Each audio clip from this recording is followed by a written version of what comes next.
Welcome back, everybody. Welcome back to Phil's Recap and Review. This is just a bullshit stream, but I am going to be talking about Prison Break, House of Cards, Orange is the New Black, a little bit about E3, and a little bit about my silly vacation that I have had. I don't even know if I started at the right time. I'm still a little out of practice. In fact, I was sitting here at my table being like, should I stream? Or am I just going to sound like an idiot? Well, more than I usually sound like an idiot. But here I am right now, probably not for a long extended stream, but at least for a little bit, just to kind of catch up, eat some ketchup, take some potato chips, dip that shit in some ketchup, stick it in my belly till it tastes really good. That's one of those things that I do that some people think is really weird. There's a lot of things I do that's weird. One, sit in my room in the middle of the evening and talk to a camera and talk to a bunch of really awesome folks. The best folks, the motherfucking chat, who will be joining us throughout. And in fact, I even have them. I can say, hello, first motherfucking chatter.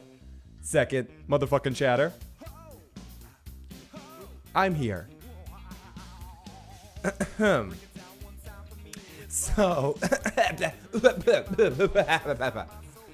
also, like I mentioned, I'm going to be talking a little bit about my vacation, a little bit about basically drinking for, basically clinically making myself, trying to poison myself with alcohol over a course of a week. Get a little bit into that. Gonna sandwich a bunch of personal silliness. This is the Issues program, essentially. I mean, I put a little title, Prison Break, just because that's one of the many things we're going to talk about. But if you're used to some of our usual streams where we try to stay on topic, and by we, I mean the insane shit going on in my head, but where the show tries to stay on topic, this will not be one of those shows. This will be more of me randomly kind of babbling all over the place. So I apologize for that. I apologize for that ahead of time. I might need to run away scared at some point in time because I can't do this anymore. Who knows what the evening tells? Who knows what kind of Uncle Phil's ketchup couch stuff we're gonna get into as this short stream persists. Let's look into the live motherfucking chat. Holy shit, we got Broke, we got Tara, we got Analysis, we got lots of friends in the motherfucking chat right now joining us. Robert, right up there, man, right up your side butthole. So I was been away for a couple of weeks. I was back the other evening with the other afternoon with Better Call Saul with Joe. Was the first stream back after a couple weeks off. It was good to get off.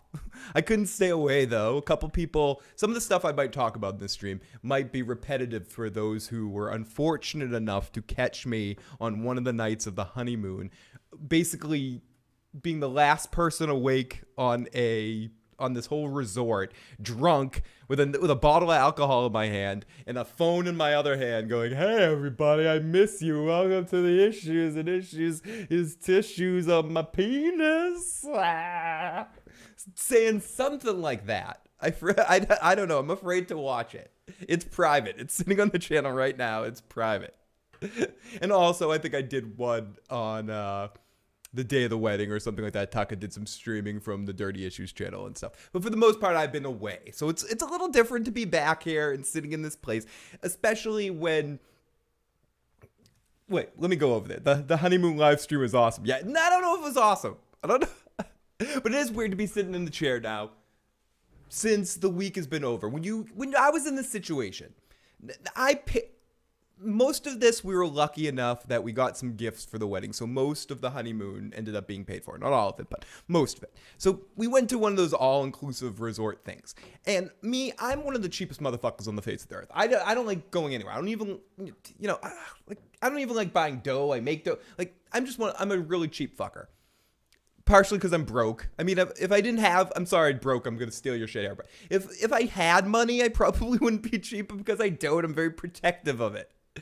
But in this case, we're like, fuck it. Let's go to one of these places. But my mindset when I go there is I need to try to eat and drink these people out of everything they have. In fact, on one of the days I drank them out of bananas. I was drinking this drink called called the Banana Mama. And with these real bananas. And I basically drank so many of them in the course of one day that they ran out of bananas. I banana killed them. I was walking, they're like, we can't drink with you anymore. I was up so late one of the evenings that I ended up hanging out with the staff in one of the staff quarters rooms and taking shots and drinking something I never drink before, like a gin and tonic or something. But it was so late in the evening, it didn't matter. I was so drunk, I did karaoke, and lots of it. That's Stephanie's thing. That's not my thing. I'm horrible. It's a horrible, horrible thing. I was so drunk, I bought a drum set. Look, I bought a drum set. I can't play it right now. It's too late, but no, it was a good time. Oh. I was basically analysis, and I'm not a big drinker, regardless of what it says on that wheel right there. But I'm much more of a sandwich eater than a drinker when it really comes down to it. But I felt like I needed to get my money's worth. So I did. I woke up at like 9:30 in the morning, got a drink, went and swam in the beach. I was going to say I jogged, but dun dun dun dun dun dun dun dun dun dun dun. And I have some more stories I'm going to tell about that as the stream goes on, more towards the end of the stream. For anyone that happens to peek on in, maybe to listen to some Prison Break shit or anything else, I'll sandwich these stories, because there was a story about me breaking my toe. There was a story about, there's a lot of stuff. Me walking around like the penguin. That's all one story, but I'm a goofy fucker that gets myself into a lot of goofy fucker situations. It just by habit of being me, of being awkward, being goofy, walking around the big, hi everybody, I'm a fucking troll with a smile on my face, talking about Game of Thrones, like wearing my splinters coming, or I was wearing a Weird Al shirt one day and people were going, is that you? I'm like, silliness. I'm a weird fucker. Timo is in the motherfucking house. Yeah, drunk karaoke was ridiculous. I saw her standing there. I did Suck My Kiss. I did, what else did I did? A Little Less Conversation by Elvis. I did Salt and Pepper Shoop. That was the highlight of the evening when I stepped up and did Shoop. And Stephanie did the guy part of the Shoop, S and a P, you want to get with me, cool, with a skinny wiggle. But I did the Salt and Pepper parts. That was probably the highlight karaoke of the evening, where people came up to me and they thought I worked for the place. So I was just a goofy fucker. I was very, very not me. I was more me like this me, the me that you guys see, the goofy, I'm all over the place, hey, blah, blah, blah, rather than the normal life me. That's why Steph's like, why can't you act that way, the way you act on vacation or on your fucking show, when we're hanging out with my friends or our friends or something like that, where I'm more of a little quiet, a little more passive. Hi everybody, I'm quiet. I'm sitting in a corner. You guys on the, I don't believe you're fucking quiet. Somewhere Stephanie's listening up, so she goes, you're not quiet. You're just antagonistic. Me? Antagonistic? Me? A prick face asshole? Who could think such a thing? Everybody.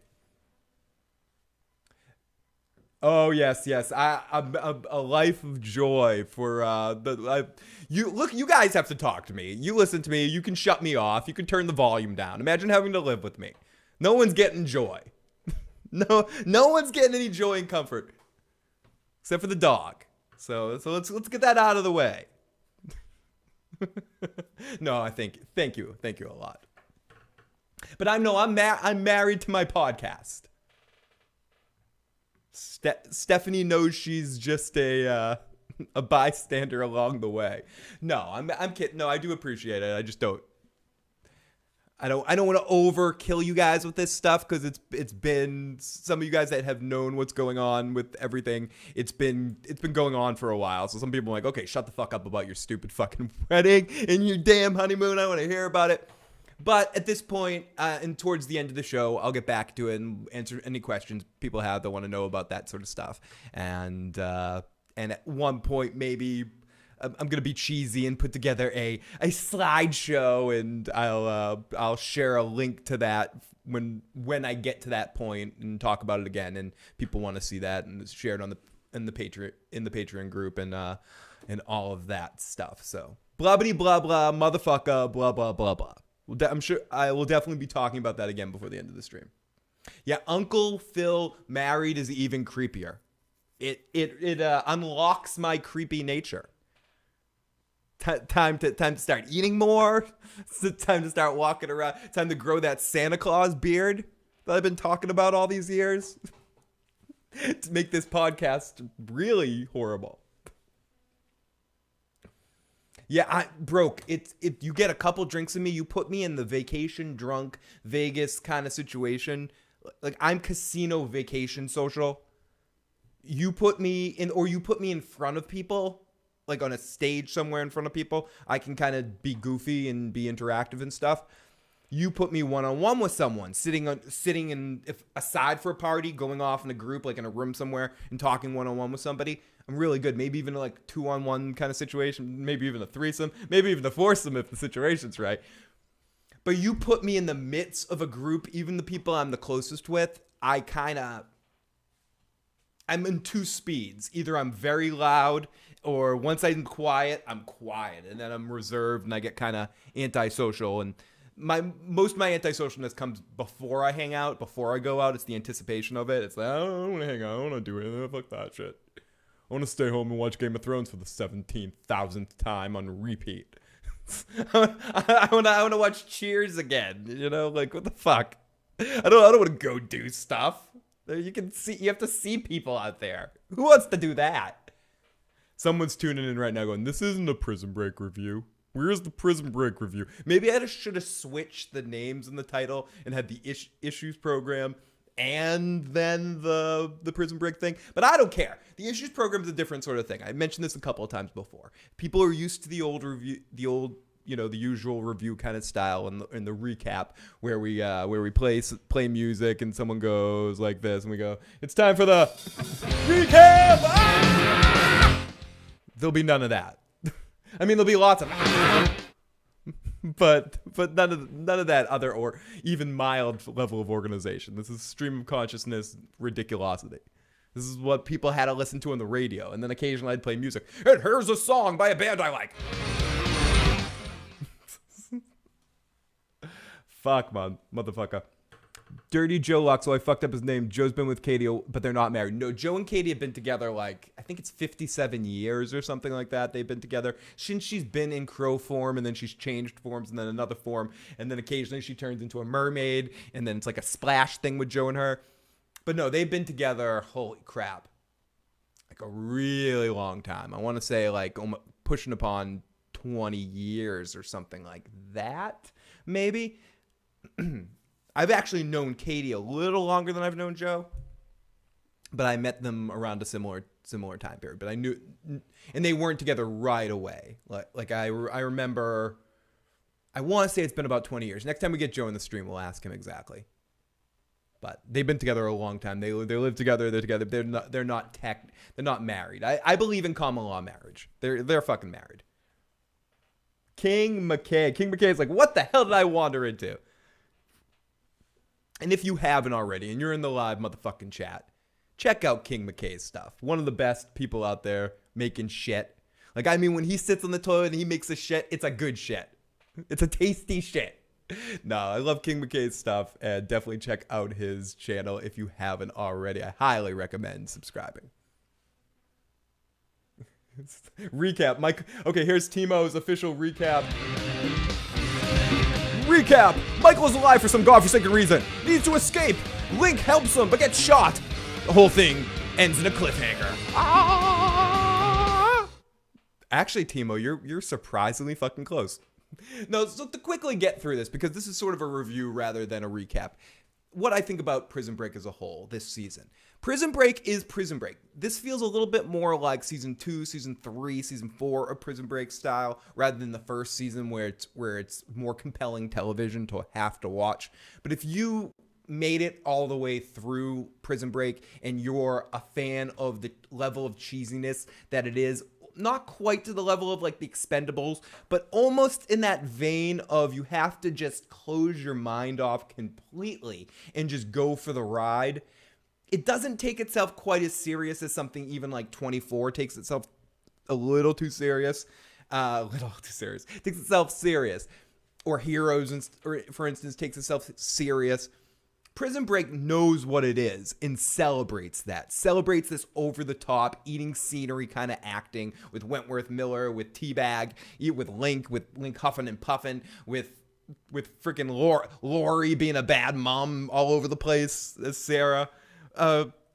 Even more annoying than Lori on The Walking Dead. I find Sarah on Prison Break even more annoying, played by the same actress.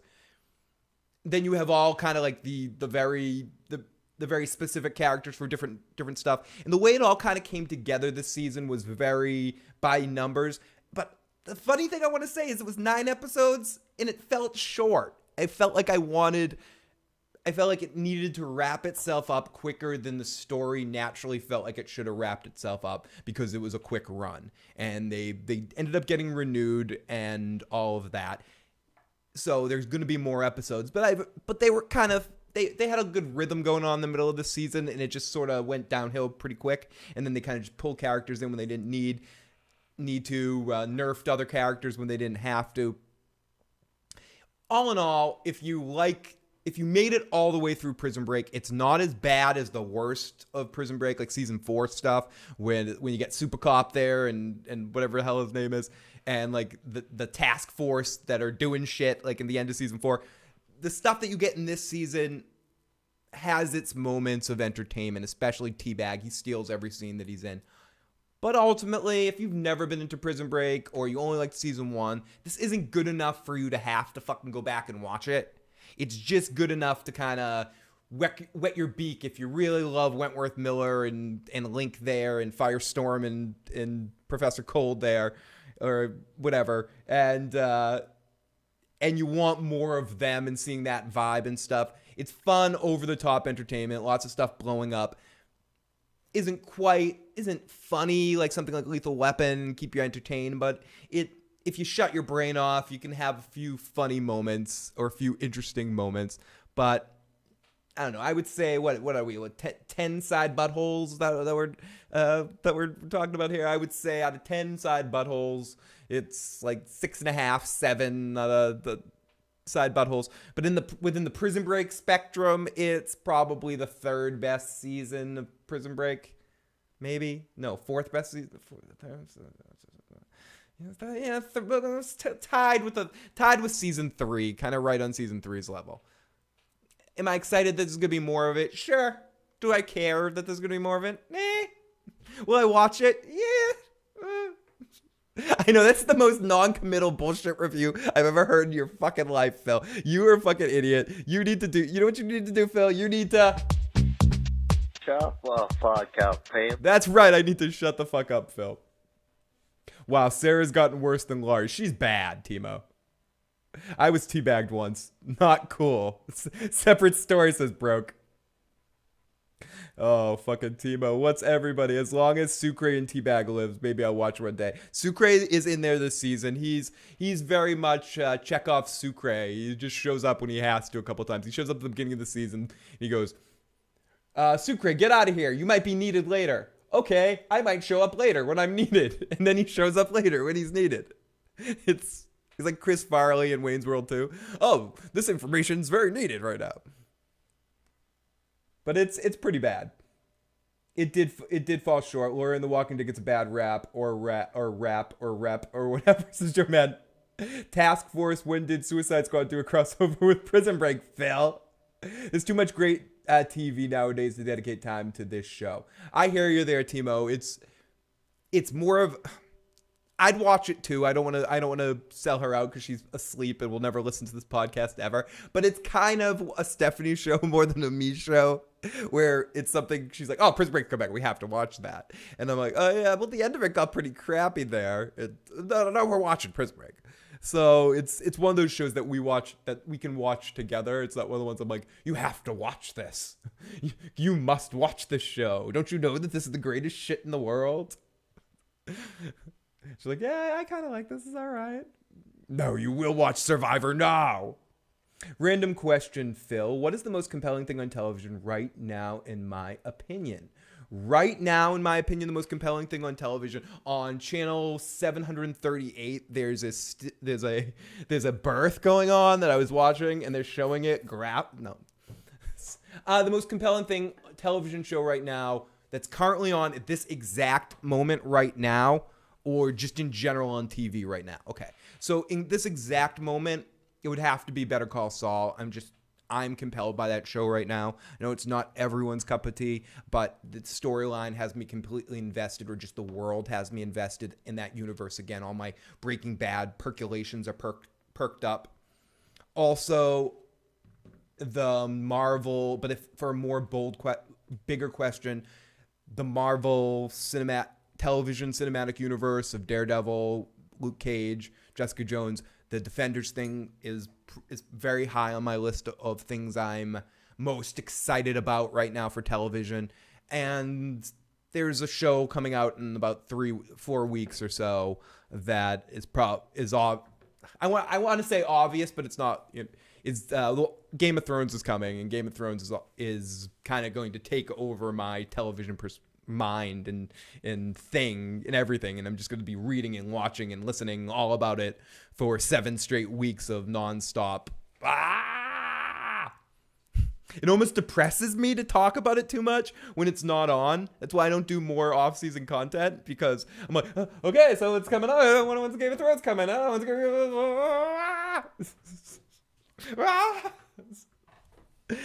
So that kind of takes over. But those shows right now are probably very high on my list, and I would say Game of Thrones, followed by Better Call Saul, followed by the Marvel Netflix universe are the top 3 for me right now.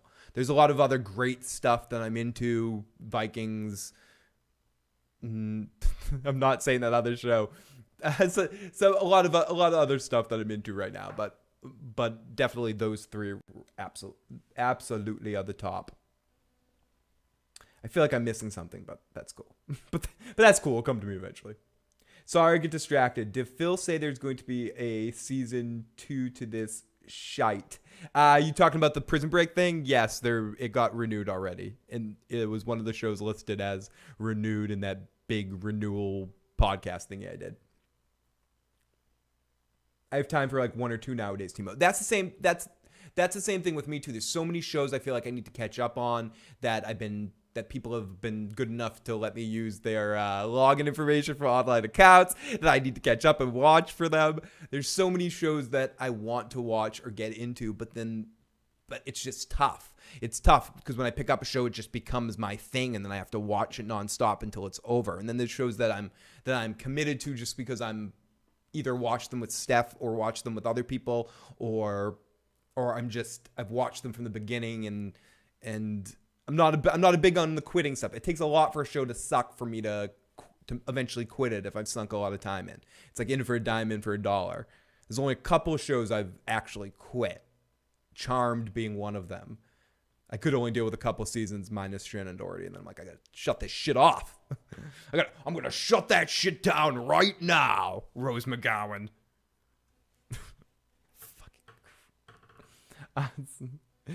It's super. Yeah, it's just super hard to commit. Not complaining because eventually there's enough time to be able to catch up on everything. There'll be a time when you need that television. You're. Hopefully it doesn't happen. You're sick in a fucking bed somewhere. You need to fucking catch up on some television to get healthy. You're fucking. I'm thinking of all these crazy situations. I'm locked in an elevator with a super hot fucking gang of evil biker women that have phones that stream the entire series of all Showtime online. I'm sorry, I don't even know where I'm going with this. Like I said, give me a break. It's like new. I'm like riding a bike for the first time here. Am I doing all right? No, sorry. As always, thank you guys. It's one of these things that sometimes I have anticipation of when am I going to come out here and actually do a podcast about nothing. Yep, no, I'm going to do a podcast about nothing and just babble fuck to you guys. So thank you. Thank you for being here. Thank you for listening. And you guys are sweet ass motherfuckers. Excuse me. Timo, Fear the Walking Dead. Oh, funny how no one said The Walking Dead. I was skipping over that one. Some part of me is rubbernecking The Walking Dead. I want to turn by and watch the accident as I drive by. The Walking Dead, we're committed to talk about that show till the end. I don't care what anyone says. Oh, just quit it. You and Joe hate it. You guys are fucking, I don't want to hear it. Joe and I, if that show lasts 57 seasons, we're going to do 57 seasons of podcasting. We're in it to the end. There's no getting out now. So we are compelled to hope it gets better. And I don't know. It would have to get pretty bad for us to get to the point where we'd quit doing it on the podcast. You guys would have to petition us. You'd be like, guys, this show is killing you. It's killing you. It's killing Joe. Joe's going to have a heart attack if he has to watch any more Walking Dead. We need an intervention. The FOPs have an intervention with Joe and I. Guys, the time's come. Come on, the Carl Grime years of The Walking Dead are just horrible. You guys need to stop this. There's so many other great shows out there. But we said we finished The Walking Dead. It should have ended 37 seasons ago. I had high hopes for Prison Break, but they disappointed me on many levels. The end, the way everything wrapped up with the kid being with T-Bag and that sort of stuff. Spoiler alert, there's going to be spoilers for all the shows I talk about tonight. With T-Bag's son and all that sort of stuff coming together, I thought was pretty cheesy. I liked the lead up of some of the stuff at the beginning,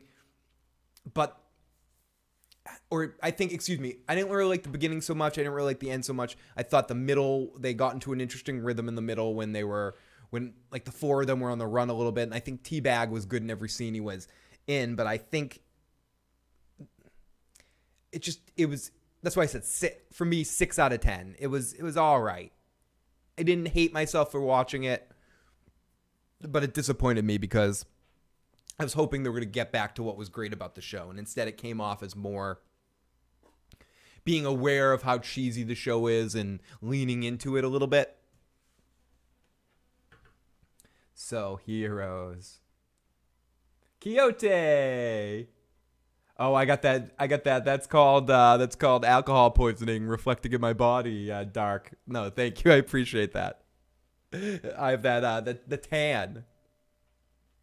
But no, I'm very happy, and I feel very, very, very bad for Stephanie. So send your condolences to Stephanie for her loss. I'm a viper. I suck everything. The producer Stephanie, I should say, who without her none of this would be possible. So no, I do appreciate all the kind words you guys say. I'm a goofball. I do appreciate it. I'm gonna get all sappy here. Definitely have a few more silly honeymoon stories before this stream is over with. Hello, everybody. I have to say, we're going to be talking about video game stuff. I feel so unfortunate. I hope that the E3 is going on right now. Everyone has their favorite things that happen at E3. Some people were really excited about some of the Xbox announcements. Some people, Taka was talking about how excited he was about some of the PlayStation announcements. People have the X game here, Zip game here, Diggity Doo game here, boobity bobbity bibbity bobbity boo. I, as some people know, some people might not know, am a card-carrying member. Well, let me see. I probably have some sort of Nintendo object within arm's length. Oh, these are one of the original issues business cards. And look what's on the business card. It is Analysis of Thrones Avatar. Yep, Triforce. So it didn't take me too far to find some sort of Nintendo thing. I'm a Nintendo fanboy. It was a tough couple of years to be a Nintendo fan, especially in the Wii U era. That was tough. The 3DS kind of pushed you through a little bit, but the Wii U era was tough. It was tough holding my head up high as a Nintendo fanboy and defending it. But the Switch came out.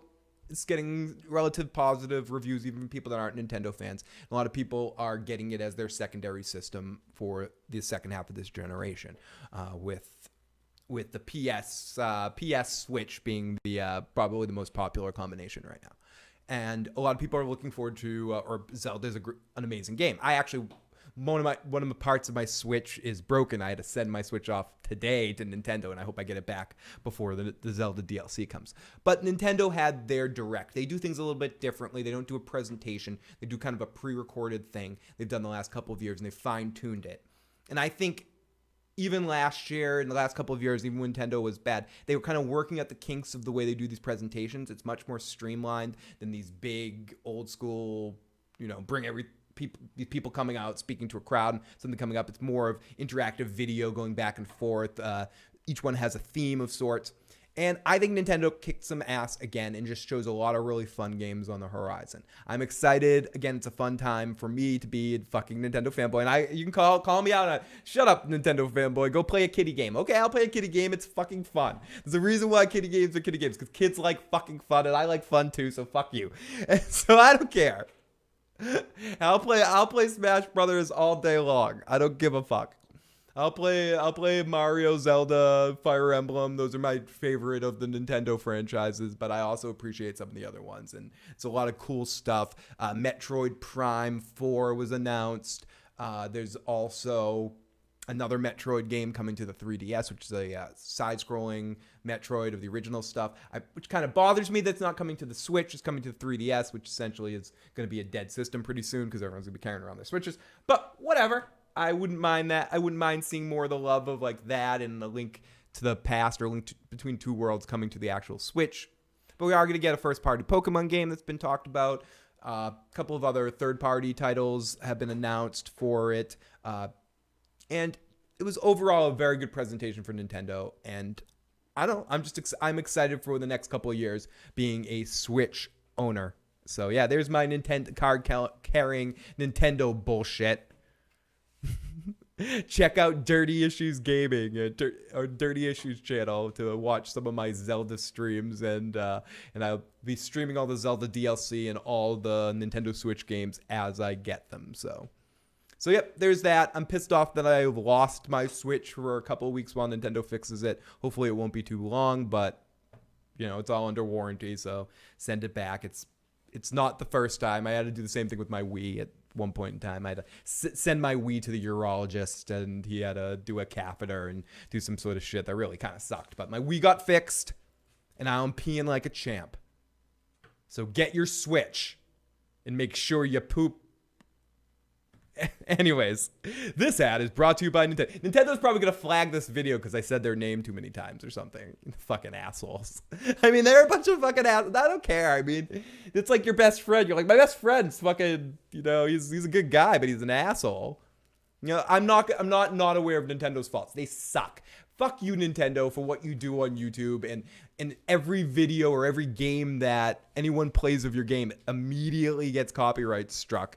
That if your ambassadors or some of the reporters that work for Nintendo, that if they don't give good reviews of stuff, you take away their reporter status and shit like that. Like people like K-Wing and Dale, who's been like a card-carrying member of the Nintendo world, and he said one form of criticism about a game and they like take away his stripes, or everything that fucking like all those bigger review guys have to deal with Nintendo.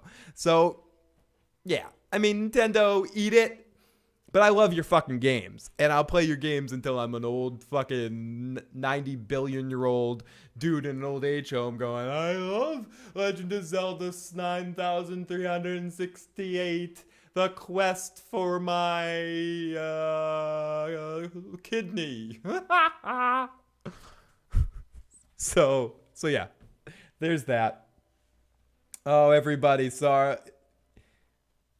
I could play Mario games for the rest of my life. Like Sylvia says, I could play Mario all day. Brooke says, fuck Xbox. Analysis says Nintendo for life, baby. PS4, the God remake of Metroid 2. Great stuff. Love the Metroid. Used to scare the shit out of me as a kid, says Quixote. And I'll say this. I love my PS4. I couldn't own a Nintendo.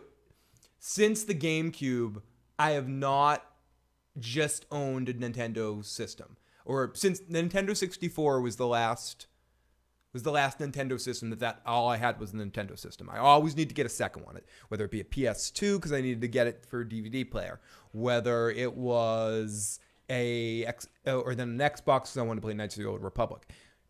The next generation, it was an Xbox 360 that I got, and then this generation, it's a PS4. Like, I need to always have that other system to play some of the games I wanted to play, whether it be the Arkham games, whether it be Elder Scroll games, whether it be Shadow of Mordor, whether it be any of these bigger games. I know some of those games have come to Nintendo systems, like the Wii U got a Arkham City, probably one of the best versions of Arkham City, what was it called? The Golden Knight edition. Analysis will know in the live chat. So, I mean, they've gotten some of those. We're going to get I might actually rebuy Skyrim on the Switch just to be able to run around with the Master Sword because they're going to be Nintendo items in the game, which is really cool and looks and bodes well for future games coming to the Switch. And I think if the system sells well, people are going to want to bring their games to it. That's really what it comes down to. But I don't care about that. And that's one of those things that people have said a lot. Oh, if Nintendo can get more third-party support, this, that, and other thing.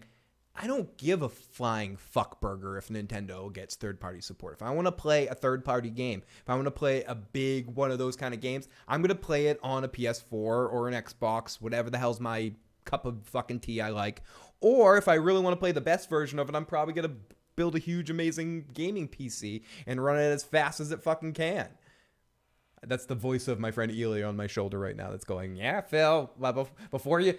Even though I don't like PC gaming as much, just because I like to have a controller and I'm faithful to, I'm a faithful console person since the 2600, and I didn't get a computer until much later in life, so I just feel more natural. I don't feel comfortable gaming with a mouse. So, and I know you can get controllers for computers. I understand that. We're not living in the dark ages, and even in the dark ages, you can get a fucking controller to play King's Quest. But I did. I just mean that I've always just sunk my gaming resources into systems, not PC gaming. So, but if I want to play one of those big third party kind of games, then I'm playing it on. Then I need another system to do it. I don't care about playing it on a Nintendo. I didn't want to play it on a Wii and play the shitty version of all these games, the shitty version of Ghostbusters, the shitty version of this because they have to tone down the graphics or tone the controls to whatever Nintendo gimmick that works with Nintendo games, but doesn't work when a third party game is trying to pigeonhole it or ram a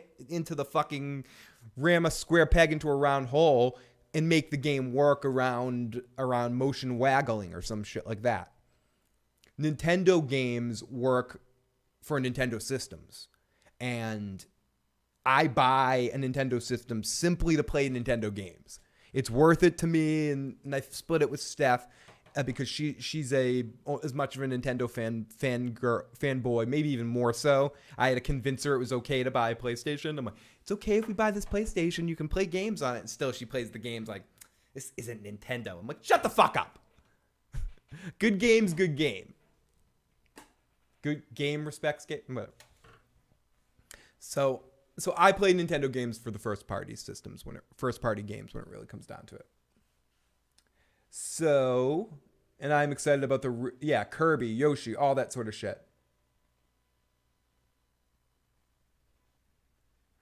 T-Baby, oh fuck, Sonic the Hedgehog was owned by Nintendo. Get over here, Mortal Kombat. Get over here! So many great games, and I love being able to talk about video games. I'm probably going to try to babble more about that stuff. I talk more about video games over on Dirty Issues, but maybe occasionally we'll do a podcast over here talking about some stuff, or occasional video game stream, part 1 over here. I've been wanting to do a Zelda stream here for a while, so it's fun. I like it. I'm a Nintendo fanboy. I am doing great, Randy. How about you, my friend? Best game on PC was Blade Runner, played it on my old Gateway computer. I love the King's Quest, the old Sierra games. Space Quest was probably my favorite of them all. Then there's Police Quest, all those kind of games. Leisure Shoot Larry was really fun when I was a kid, too. Sonic the Hedgehog is a definite blast of a game. Oh, shit. What's going on? Oh, no. Oh, fuck. Technical difficulties. Whoa. Holy crap. Ladies and gentlemen, this technical difficulty break is brought to you by Game of Thrones. Game of Thrones is coming, and it wants Phil to... You're a talker. Listening to talkers makes me thirsty. If any more words come pouring out your cunt mouth, I'm gonna have to eat every fucking chicken in this room. So that's a good question for the live chat. We have a couple people mentioning Mortal Kombat. What is your favorite fighting game of all time? Mine, it would be tough. It would probably be Smash Brothers. It would be tough to beat the Smash Brothers series. But I was always more of a Street Fighter / Marvel vs. Capcom fan rather than Mortal Kombat. Not that I don't like Mortal Kombat, but I've been more that. I also really like Soul Calibur series was one of my favorite that I came to late. Excuse me. But I would say my top 3 would be Smash Brothers, Street Fighter, and then Soul Calibur, followed probably then by Mortal Kombat. So yeah, what are some of your favorite fighting games? Yeah, the sandwich is delicious. We got Tekken by Randy, Fatal Fury, Mortal Kombat hands down, says Broke. What was that game? Killer Instinct is another good one I really liked. There was one where you were these 2 knights that you knocked off battle armor and stuff like that. I played as an early arcade game. Scott says, I love being Canadian. Medical sandwiches for all. Street Fighter for Sylvia. Something just about the Street Fighter characters I always really liked. I'm a Balrog guy, believe it or not. Analysis says, I won Mario Kart tournament last Thanksgiving. Oh, I'm the greatest. Awesome. Greatest of all time. Alan, welcome. Nice analysis. Shinamu from the Dreamcast. If I totally killed that name, but I just want to make sure I said that. First Mortal Kombat for sure is the best. Currently played DOA 5, Doom 2 on PC, King of the Fighters. Hello, Alan. Great to see you, my buddy. The 100-man in a row battle was the best. So many good fighting games, and even ones that came out. The Turtles fighting game for the Super Nintendo. I always really liked that. It was kind of a Street Fighter style, but with Ninja Turtle characters. Doom was cool back in the day. One of the cool games that they announced this year.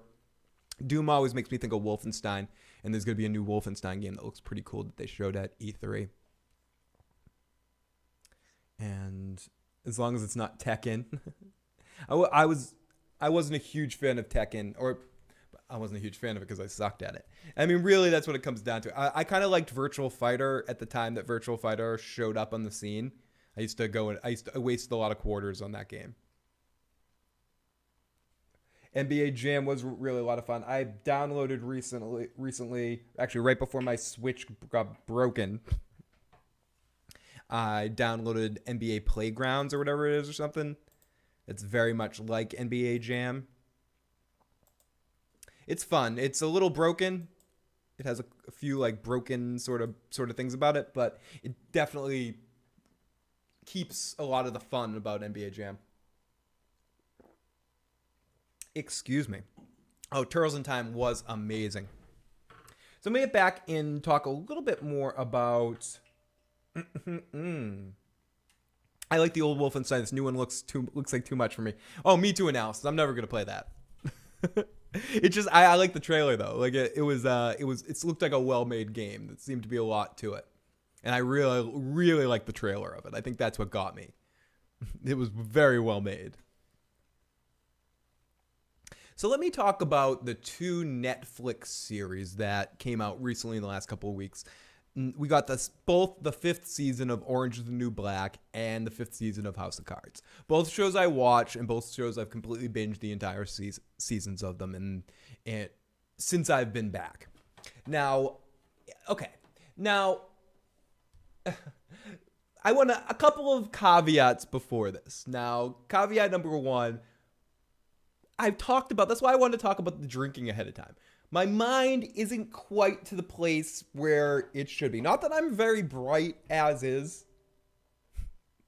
I'm a million sandwiches in before I even wake up in the morning. So, NBA Jam was harsh. I remember I wasted a lot of quarters on that game too. So a lot of watching these shows is a blur. A lot of it was passy outy on the couch kind of stuff. And neither of these shows I'm so committed to that I feel like I have to watch every single second of. But there's enough elements in both that I enjoy. One I enjoy a lot more than the other one. So let me get this shit over with.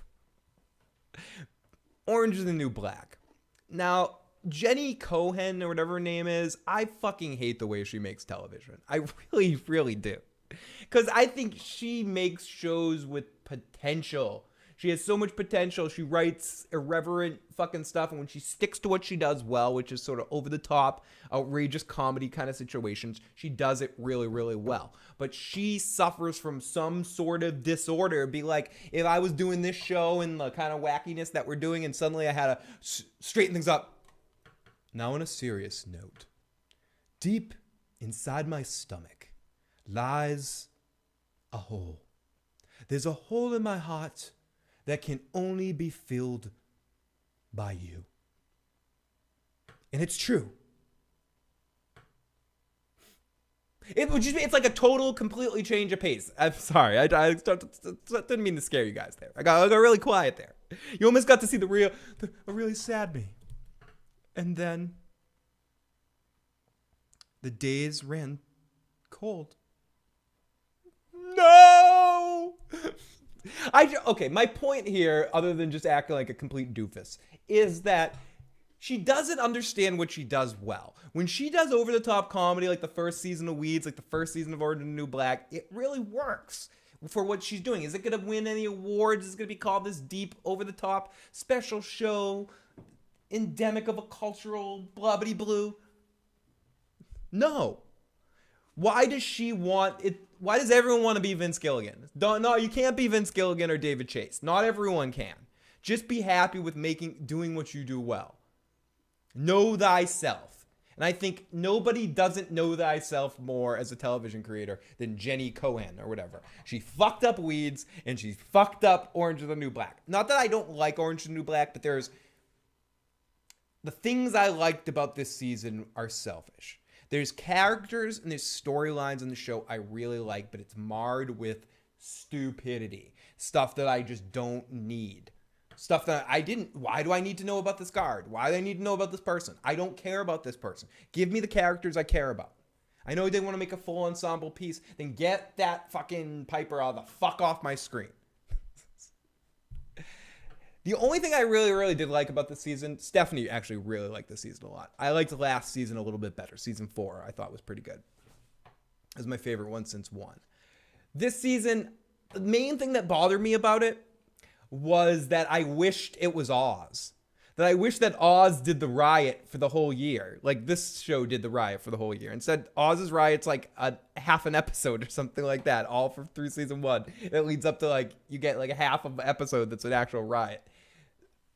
I don't know. This show, I check out on it a lot.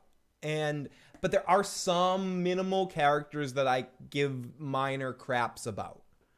And the characters I care craps about, I get compelled with their storyline on the show. I just think there's too much time spent on people I don't care about. And they drag their feet a lot. And the show's always trying to kind of reinvent its tone and its mood. And because of that, it treads no water. And I think that's the problem you have with most of Weeds after the first couple of seasons of it. After the first couple of seasons, it stopped having any identifying quality. I don't mind you trying to do something new, reinvent yourself in some sense, and try to keep things interesting. But it's resetting the deck in a sense. And I know it's her sandbox. She can play in it any way she wants, and I don't have to fucking watch. Okay. I don't have to fucking watch, but I can watch too.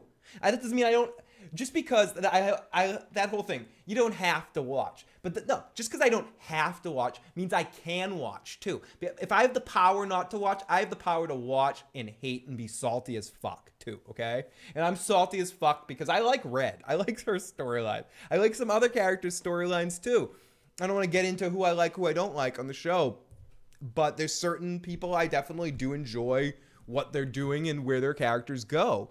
But there's so much shit I just couldn't give a fuck, douche, motherfuck, more about.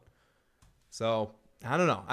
Orange is the New Black this season, it's just more of the same. If you're liking Orange is the New Black, you're going to like this season a lot. Stephanie loves the shows, loved every moment of the show. This is her favorite season. Okay. I mean, for me, it's good. It's, again, not injectable, but I kept falling asleep a little bit during it. But that's just me. It's constantly makes me go, it is an Oz. And I want it to be Oz. And I think that's a me problem more than it's the show problem, too. I think there's part of that, too. Oz was my favorite show, one of my favorite shows of all time. And on that list, in that top echelon. And whenever I watch it, I'm like, oh, okay. It's almost like that South Park episode, Simpsons did it. I'm like, Oz did this better. Oz did this whole season better in one episode. Meh. I don't know. All right, show. I don't think it deserves some of the attention that it gets. And I think Jenny Cohen sucks at television making. I think she should come up with ideas and let other people implement them. Because I think she has interesting concepts and is good at sort of like turning a story into a base concept for one season. And then she should leave shows and let other people finish her projects. And keep them honest because she sucks. Yep, I'm still talking about it. Sorry. Last few seasons of Weeds quality dropped to nothing. It was just nothing by the end. They're in New York and what's going on? And the only thing that was consistent about Weeds the whole time was Kevin Nealon being funny. I think, and Andy being funny. I think those two characters, their goofiness and their lines and their rants and their moments were the most consistent things that you got in Weeds. Oz is one of the best shows of all time, if not my actual favorite. Timo, I feel the same way. I don't know if it's almost like where I say that I think Zeppelin's the greatest band of all time, but Pink Floyd's my favorite. And there's other shows I could say that got it better after Oz did because they were allowed to work off of Oz, but Oz might be my favorite. You know, it's hard to argue with people that say maybe The Wire or The Sopranos or Breaking Bad or Mad Men or whatever. I don't think Mad Men, but I'm saying like the people that go all these shows that came out much later and were just in a different era, whereas Oz is like this almost, I've said it many times, almost like watching a stage show. And I'll save it for the Oz review, but Oz is kind of like a different story. So here we go. And yeah, okay, so there it is. Orange and New Black this season. I'll give that another 6 out of 10 side buttholes. So fucking Bitcher. Fucking bitcher. I can't wait for the Oz review. I'm ready. The Oz review is just about stalling. I've seen that show so many times. I could just do that without preparing a lot of stuff. I keep going, how am I going to approach this exactly? I know exactly. I'm just going to come out and talk about Oz. So maybe I might try to do that next week or the week after. Definitely before Game of Thrones starts, the Oz review will be out. Okay, so let's continue on to Head of the Class, or House of Cards. Excuse me, what do you think? Can you see the door? I can't see the door. I have technical difficulties. So this next show, House of Cards, is a little different. Is House of Cards always a high quality show? No. But does House of Cards always have a few things going on, like excellent acting, even if the storyline's a little over the place, if the dialogue's a little dense and I lose track of it sometimes? Yes. But Kevin Spacey killed it. And this season was probably Kevin Spacey's best for me since season 1. All of his talking to the camera stuff was just incredible. I didn't necessarily like where the season ended off, but it was a very interesting twist. And one of the things that Claire, Robin Wright, who is also incredible in this show, the lengths of which she went at the end of the season, I'm not going to spoil it, but her big denouement, the thing she did, you got anyone who's seen it will know exactly what I'm talking about. Wow. Cold-blooded. Like, wow. She is amazing. I am not good. Tommy says, wait, I feel like I've been watching live for an hour and barely heard anything from Prison Break. Let's talk Poseidon. What a douche. And how dumb can Lori or Sarah be for whatnot? There was like 15 minutes there I talked about Prison Break. Poseidon's an idiot. The storyline just kind of didn't make any sense. But Poseidon, what a douche. And what's shows with the names like that? Was he an Arrow villain? Like fuck. But Lori, horrible mother, leaving her kid after already being warned that Poseidon's an evil fucker, leaving her kid with Poseidon and being like, oh, okay, I convinced that if you were some guy that has all this connections and all this shit, you couldn't like convince, you couldn't anticipate you calling and checking on his shit and setting that all up. Especially the Lori that we've seen after the fact. It's awful, fucking awful. But House of Cards has been really good. Was really good this season. But is it always interesting? Sometimes it drags. Sometimes they follow characters that they shouldn't follow and focus a little bit on too much on one area where I think the show revolves, to me, rises and falls when Kevin Spacey's on screen. Even Robin Wright is incredible in her role, but when she breaks and spoiler alert. When she breaks and talks to the camera a couple of times during the season, spoiler alert over. It's not as captivating as when Kevin Spacey does it. It's just, some actors can pull that shit off, some can't. Spacey does it better than anybody. The way he just talks to you. And Laurie, ridiculous, right? Wait, is her name Sarah? Yeah, it is, but Sarah Laurie. When I talk about The Walking Dead, I call her Sarah, and when I talk about Prison Break, I call her Laurie. Sarah, though, is one of my least favorite characters on TV. I talked about this before. I think she's a worse character than Laurie. I think Laurie, you can almost rationalize some of her behavior at times. But Sarah, oh my God, I fucking hate Sarah. Fucking hate it. I stopped the House of Cards. Too depressing for me. I hear you there. It's not a very positive show. It's very dark. But like I said, I did enjoy this season for the most part. Relatively entertaining if you're into House of Cards. I thought Kevin Spacey had a specifically good season. Storyline wise, it was a little convoluted at times, but it left a lot of interesting threads going forward. And although I didn't love how everything kind of closed off, I thought it made sense. I think there was an element of, I'm trying to talk through this without spoiling too much, Frank conveniently being stupid in certain situations or assuming stuff he shouldn't have assumed. So, on that note, I guess that's enough for House of Cards. Let's give House of Cards this season a 7 side buttholes out of 10. So Prison Break this half a season, 6 out of side buttholes. Orange is the New Black, I would say also 6 side buttholes. And I would say House of Cards, 7 side buttholes. So those 3 shows that I've sort of watched and finished off during the break, I wanted to kind of talk about them, wipe them off the table, clear the decks, and fucking done. So there it is, everybody. It was nice talking to you. Gonna run away now. Goodbye. Can't argue with Sarah being hateable. She really is. I feel awful for Whip Teabag's son. I love House of Cards way better. It went directions I wasn't directing. Yeah, and that's one thing about House of Cards too. There's a couple moments in this season where I was like, holy shit, I did not see that coming. And it will get you a couple times with that. A couple of mouth open moments. I keep saying it, Kevin Spacey is amazing. The guy who plays Doug Stamper on the show does a really good job too. For the most part, just a very well put together cast, has good chemistry. And seasons 2 and 3 were a little iffy for me. I've really liked the last 2 seasons again.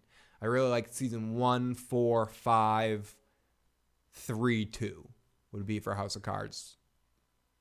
And so yeah, I think there's a lot of, if you're into this, another good season of it, and I think you're gonna enjoy watching it through.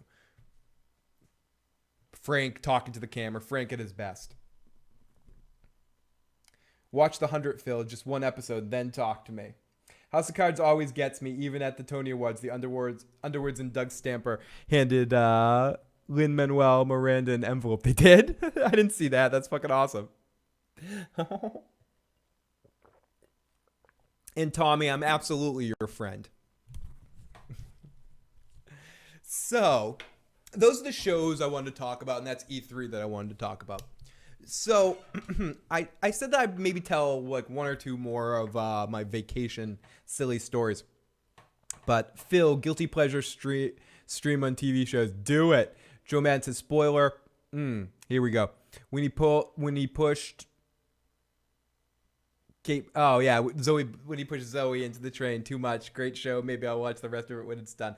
There's another moment like that this season where you're like, wait, what's gonna happen when that person can tell the tale of what happened there? Fucking A. Okay, so yeah, House of Cards, really entertaining. Definitely watch it. And yeah, okay. So enough of that. Closed out the notes. Time to shut the fuck up, Phil. Let's get into Phil being a dirty bastard, and let's get into Phil's.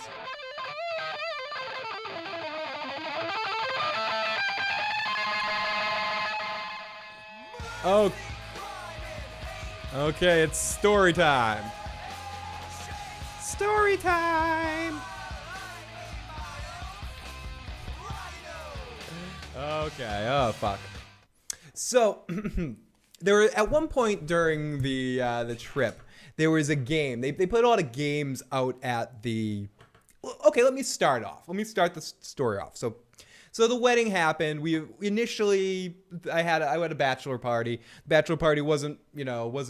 We dressed Joe up like a sea animal, like a manatee.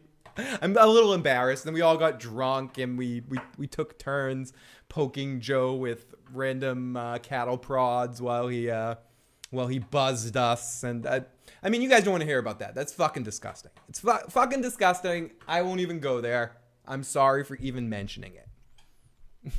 But we went to the casino. One of my friends got brought back to the screamed to get brought back to the security, and the house cheated at craps with him. For some reason, I wasn't even there, but I was just there to watch him yell at the staff, and got brought back and actually got money given back by the casino. So in general, it was a fun time. So and it was Joe dressed like a sea animal was the best part. So sit on Uncle Phil's lap. Joe was making this sound all weekend, like, yeah, meow, yeah, meow. We're like, fuck you, Joe. We're not letting you anywhere. So Manatee Joe was kind of our good luck charm, and we had a couple of rooms. It was a good time. One of our friends bought sandwich candy that was feeding us all sandwich candy and those little sandwich flavored drops that we were putting on our tongue. Yeah, Joe will not like that we told him the manatee story because he doesn't want to have to wear that again. He doesn't want me to put that on the wheel. Joe makes manatee sounds, and no one wants Joe makes manatee sounds added to the funky wheel. So, but that was a good time. It was great seeing all my friends, and it was a fun start to the whole situation. So there's definitely more to that story that will come out as time goes on. Funny touch about that, and we'll get more into that later. So then the actual wedding day rolled around, and I got into a little fight with my friend because he wouldn't come to the hairdresser with me. So I was a little bit of a crazy man. Oh my gosh, posting things like, I hope this isn't the red wedding. All that fucking shit. Went and got my hair done, complained and screamed at the hairdresser and said, "You made me into a mullet." So I'm walking around the wedding pictures with a mullet-like thing with my hair going on. It's fine, whatever. So I rolled around. I couldn't eat all day. Just was part of the thing. I couldn't eat. So couldn't eat. So I'm getting even more pissed off through all day, screaming at people, yelling at people like a miserable son of a bitch. Fortunately, there's many sandwiches. I might not have been eating, but I was inhaling plenty of fucking sandwiches. Get to the place. Taka's there. Joe's there. We all get naked in the classroom together and get our clothes on. Oh yeah, I got a little reconnected successfully. I'm sorry if I just got disconnected and reconnected because, let's see, no drop frames. I don't know. My computer's giving me weird messages. So I apologize if I disappeared for a second. If I didn't, I'm sorry if I sound crazy. Good night, Tommy. Thank you so much for joining the fun, joining the crazy time house. So the wedding happened. Lotus was in the wedding. She ran down the aisle and got all goofy, and it was really a lot of fun. Then we had the ceremony of the wedding, yada, yada, yada. We went into a little room. Stephanie and I did some dirty stuff in the room, which was really fun after the wedding. It was so romantic. Yeah, sure. And by dirty stuff, I mean got some mud and rubbed it all over the place. Drank some beer, got drunk. And then we went out and did our like silly first dance, which was really awkward. Then at one point during the meal service, I did have them play Reigns of Castamere and slam the doors, but I don't think anyone really noticed, or I didn't notice anyone noticing. And then I came with a knife and went up behind Joe, and I kind of tried to stab him, and he choked on his food. And I said, the Lannisters send their regards, and he was like, ah! So that was a fun moment. But then the rest of the night was kind of a blur with a lot of sandwich eating outside and some goofy dancing here, goofy dancing there, lots of drinks. Now I'm back. I was gone for a second though? Excellent. Thank you. What was our first dance song? It was the Smashing Pumpkins song. Do do do do do do. I think it's called Love Comes in Colors I Can't Deny. I think it's called Crush or something like that. I forget what it's called. And the DJ who was doing the wedding gave us a actual record that he had, an extra record copy of that. Most of the music of the wedding was like Pink Floyd, Led Zeppelin kind of stuff. Our first dance song was the Smashing Pumpkins song. The song that when I took off her garter thing was that song Now You're a Man by Orgasmo. I definitely played the Reigns of Castamere a bunch. What were some other songs that we played? The last song that we danced to was the Adam Sandler Wedding Singer song that Stephanie wanted to dance to. But I totally played Reigns of Castamere. That was like one of my touches. I ran up to DJ. I'm like, you gotta play Reigns of Castamere now. He's like, okay, like he heard it before. Yeah. Like, oh, this again, another wedding that someone wants to do this. And he played it. But I wish more people got it. I wanted to get people to stand up and start screaming and running away, but no one was scared. We lulled people into too much of a sense of safety, fucking assholes. See, that's the problem when you have people and you feed them, you give them free liquor, they start feeling safe. And I mean, that's the whole point. I wanted them to feel safe. Like, if I really wanted to murder all my guests right there, they had already given me the gifts. The envelopes were already in the box at that point. So, fuck. Oh, I do remember. It was. I know it's that Smashing Pumpkins song. I don't know what the fuck it's called. Oh, some of you guys saw the stream from the resort. Right? We're gonna get to that in a second. So, but yeah, I think it's one Smashing Pumpkins song on their first album. I think it's called Crush, I believe. Well, I don't know. Heath motherfucking Hinton, what is up, my good ass motherfucking Fred? I'm going to take a guess Stephanie picked that. It was more of a compromise situation. Stephanie wanted to do something much, and I love her to death, but she wanted to do something much cheesier. I think she wanted to do like Elton John's This Is Your Song, and like the Moulin Rouge version of it or something like that. I don't know. And I kind of suggested a couple of other choices, and I wanted to do a Pantera song or something really off-putting. I wanted to do something really funny, and like do a Weird Al song or whatever. But then we settled on what her favorite band was that I liked enough to pick a song from it, and then I picked the particular song from one of her favorite bands to do. But I just made my uniqueness fly in the first dance. Somewhere out there, I think Taka has a video of the first dance, which will be shared at least to all the people on Patreon. But the first dance was exceptionally goofy, and I was jumping around like a moron and getting all awkward. But I know I love Elton John's "Your Song" too, but it's a little I don't know. It's a little on the nose for a first dance song. I don't know. When you're in that sort of position, being out there, for me, I felt super cheesy. I felt like abundance of cheese. So I felt like I had to wind that down with a little awkwardness. And with a song like that, I probably would have got too cheesed up in the moment and then gotten choken up by all the Swiss and cheddar and provolone up in my my bunghole. But yeah, no, the surprisingly, the music thing was one of those things where I had some suggestions about that. I'm a little bit of a, not a music snob, but in that situation, I'm like, no.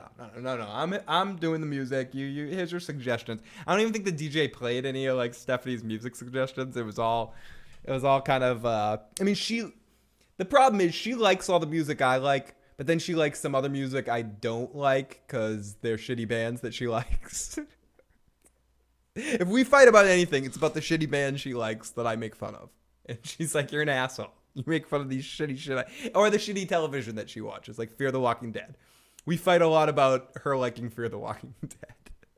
And me being cruel about it. Or her like of certain shows when she's like, I want to watch the shows I want to watch. I'm like, I don't want to fucking watch this. And then I'm like, okay, we're going to watch this. And then I just rip it like while we're watching it. I'm just like, I'm such an asshole. Or come to this concert, see this band. They're not bad live. You're gonna like it. And I go there and I'm sitting there with my arms crossed like one of the old guys from the Muppets and just complaining about everything.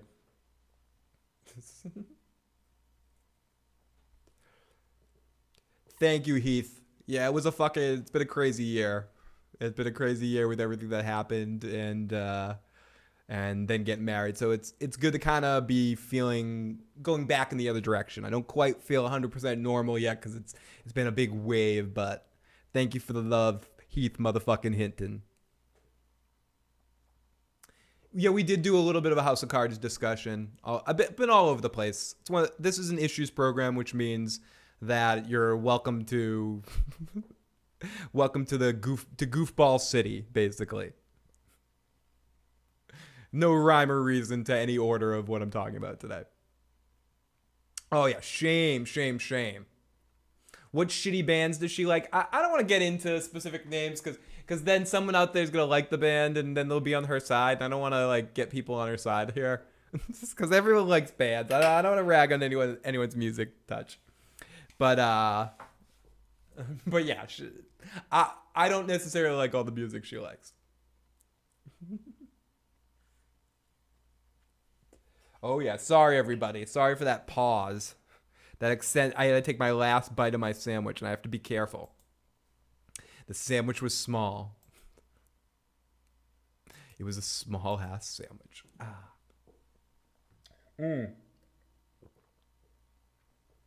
I'm trying to think which bands that she likes that I really, really hate. Well, the first one is 311. I can't stand fucking 311. She loves it, goes sees 311. In fact, she switched it. She was originally going to see 311 on Game of Thrones premiere night, and I shamed her for it. I'm like, you're not going to be here to watch the premiere of Game of Thrones, and you're going to go see that shitty band. And so she's going to see him the week before. So that's one. That's the main one. Sorry to all 311 fans. I fucking hate your shitty band. I hate them. Hate the shitty band. No, it's not Nickelback or anything. And someone's gonna go, oh, dude, I like 311. Taka loves 311. My friend Nick does. I know a lot of people do. They're just one of those bands that, for whatever reason, twerks me the wrong way, and I fucking hate them. Every sound that they make annoys me.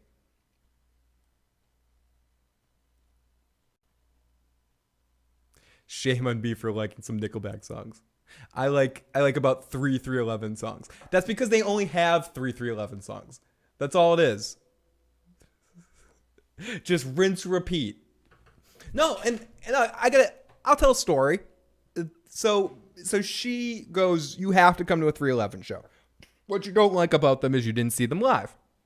7-Eleven is great. You gotta come see the show. It's really good. You gotta see it live. And I'm like, okay, I'll come to the fucking shitty show live. Cypress Hill was opening up. I like Cypress Hill, so I'll watch Cypress Hill. Smoke some fucking weed while I watch Cypress Hill. Chill out, sit down, relax, deal with 311 to make my. At that point, I think I was with Steph like a year and a half or something like that. I wasn't quite the point where I'm like, this band fucking sucks. You have shitty. This sucks. This was the last straw. So I went to the show. Same thing happened with a couple of other bands that she likes that I went to the show. And I'm like, okay, I don't necessarily like this band, but they put on a good live show. The people here are decent people. They give me free drinks. It's a good vibe. I'll deal. So I'm hoping it was the same thing at the 311 show. So I go there. Cypress Hill plays. I'm like, okay, I'm not going to go to the car. I'm going to sit in here and try this. 311 comes out, the first song's kind of crappy, the second song's kind of crappy. The third song, they get into this like reggae-ish, like jammy groove thingy that they're doing, and I'm like, okay, this is kind of cool. The singers shut the fuck up, both those assholes shut up, so the music's kind of playing. It's all right, okay, it's neat. I'm like sitting in my seat, like, okay, it's pretty good. Yeah, I can get into this. Okay, I can groove on this. This is all right. And this hand comes from behind there at my back. It's like poking me on the shoulder. And it's this dude with his fucking shirt off. Not that I care that his shirt off, but he smelled really fucking bad. Dude, his shirt off. Drunk as fucking hell. Dude, what are you fucking doing? Trying to watch the show here, buddy. And you, what you fucking doing? You're sitting down. You're bumming my time, man. It's 311. How can you be at a 311 show sitting down? I dance. It's like a dance. No, I kind of like sitting down. Even bands, I'm thinking in my own head, but this is the truth. Even bands I really, really like. Yeah, it's some music. You go see P-Funk or something, I'm going to go and jump around and dance. But I go see fucking Zeppelin. I go see Floyd. I go see Jane's Addiction. I go see Chili Peppers. I go see whatever band that I'm like into. I want to see rock out or something. Like as a musician, as someone who plays, I kind of like sitting back going, I watch it, I listen to it, I try to learn from it, whatever. That's just like how I watch. And I have to be more into like be at a dance show or something like that, or going to a club. Like I will dance if I'm drunk enough and stuff, but not well at all. But I'll get into it. I'll jump around like a moron and shit. But when I watch a band unless I'm fucking moshing or something like that, beating the shit out of somebody, watching some Ministry or Pantera or fucking Anthrax or some stuff. But so this dude's like, no, you're gonna fucking dance. And then I try to ignore him. He kept poking me on the back. He's like, dude, you're bumming out my time, dude. If you don't fucking dance, 311 fucking sucks. I just turn around and go, you fucking suck. 311 fucking sucks. You all fucking suck. I'm going to the car. And then I went out in the car and fucking smoked weed and listened to the Beastie Boys. And stuck my finger out at every fucking 311 fan that came out. I was like, fuck you, motherfucker. I hate that bullshit. Don't tell me how to enjoy. Fuck you. You don't know me. Leave me the fuck alone. Who the fuck are you to be the judge, jury, and executioner of enjoyment at a fucking concert? You piece of turd. Jane's Addiction is okay. Perry's voice gets annoying after a while. It does. I only really like those first couple of Jane's Addiction albums, Ritual and Triple X, Ritual, and Nothing Shocking. I think everything after that, they did maybe the first Porno for Powers album. I think Perry, when he was a little bit more raw, was a little stronger as a vocalist, and he's a little bit of a pretentious douche too. But those Jane's songs, like those first couple of albums, are some of my favorite music of that era. Blind Melon was another band I was a huge fan of. I saw Blind Melon like 4 or 5 times. That was the closest band I ever went to. I want to follow this band around. I really was into that band for a while during that 90s grungy time, even though they're not really a grunge band, but they came out in that era. That's why I live in the country, Phil, because for the most part, the public sucks. It's like people like that make me considered forced sterilization as law. Feel the power move. Pantera is my jam, far beyond my driven, my childhood album. Oh, it's great stuff. Always good to immerse yourself into your performance. And that's the thing. When I'm performing, when I'm like, look up Frightening Dick Theater right now, if you want, and watch my goofy ass live on stage. I jump around like a fucking ridiculosity asshole. I do. But to enjoy music, everyone enjoys things a different way. And at a and don't fucking fuck with me at a concert. I'm an asshole.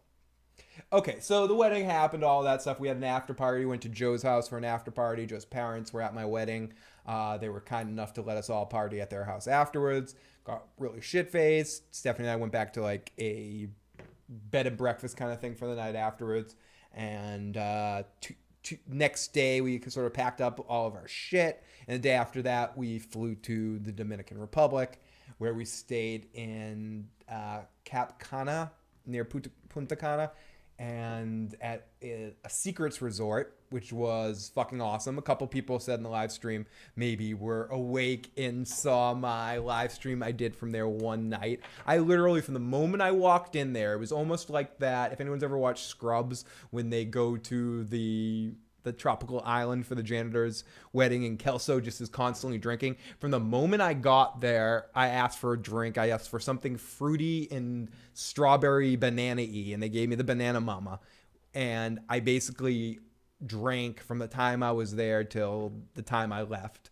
And I was the biggest social butterfly. I met so many people, became friends with so many cool people. This German DJ, this group of 5 or 6 Chilean couples, that all these people might end up being checking out the show. A ton of Game of Thrones fans that hopefully will be checking out the podcast and joining the motherfucking chat. I didn't remember business cards or something to pass out, so they probably won't remember, but a couple people I did get them to add me. A couple of amazing adventures that I don't want to get into those. Not amazing adventures like we didn't leave the place. We just decided at a certain point in time that we were just going to stay in the facility.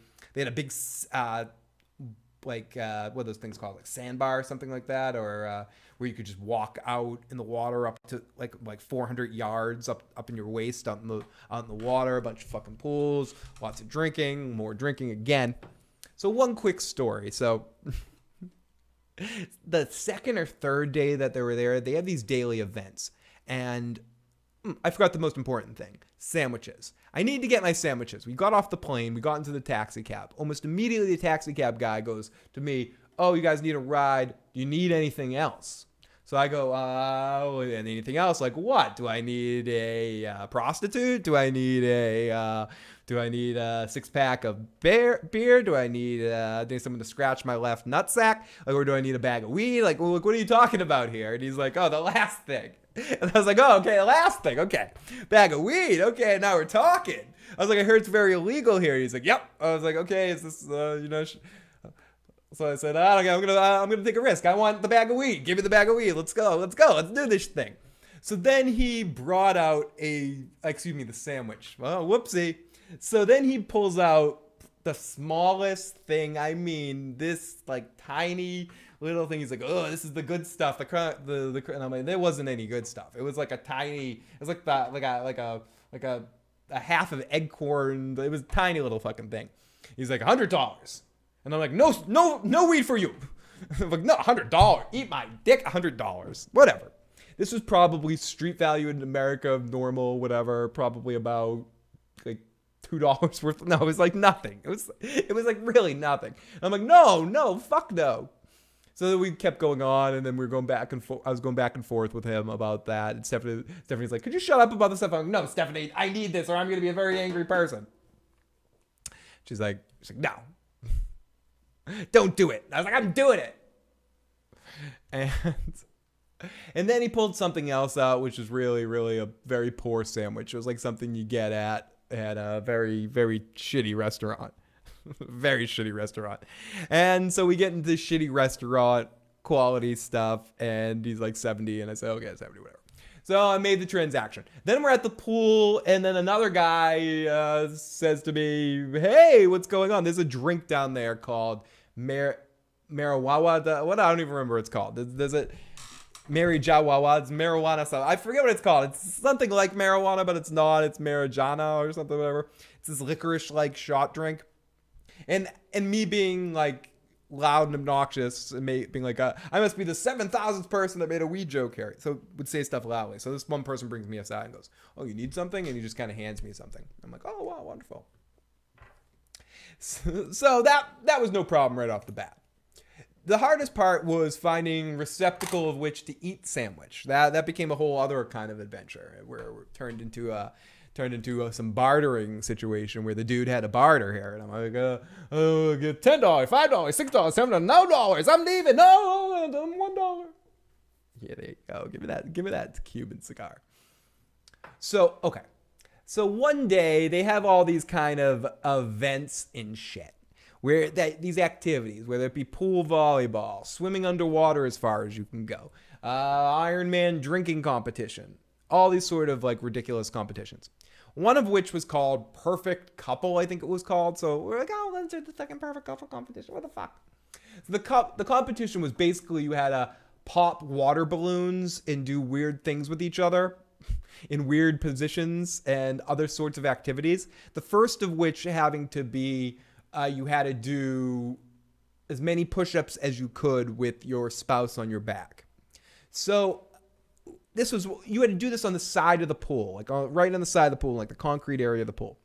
So we went towards the end, and I got down, and we had done a couple of other activities in this challenge. One was like you had to jump on top of the person and pop up balloons. We were within striking distance of winning the competition.